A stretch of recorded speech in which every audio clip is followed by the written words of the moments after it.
on mobile is very different from what we see on desktop. The screen is smaller, the session duration, the time that people spend doing an individual thing is much, much shorter, and it's actually further shrinking. So that basically means we have to adjust our products because it's no longer sufficient to just show the user 10 links when the user asks the questions and then hope that the user will click through the right links and figure out the answer themselves. That's why for many years with projects like the Knowledge Graph, we've been evolving Google to be an answer engine that is actually answering the user's questions and in the right point in time connecting the user to the right partner for the user then to convert on the partner's website.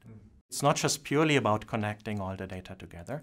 Something that I feel the industry is a bit underinvested in is reducing that friction. If you can convert the user in one of the first sessions on a mobile device, you should do that. You should not later kind of hope the user is coming back on their desktop PC at home.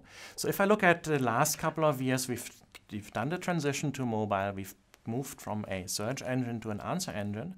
And I think the next 5 to 10 years will be very exciting because we're more and more moving to an assistant-driven environment. Google has a number of VR products in the making. You mentioned Cardboard.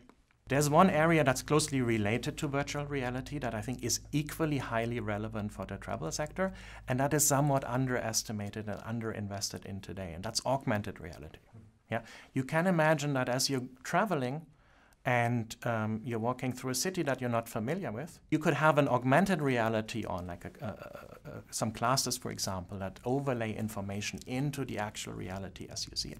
That's particularly exciting if you're traveling because you're not familiar with the surroundings, and you could imagine a travel guide in that augmented reality setting, or just simply routing information that guides you to the next subway station.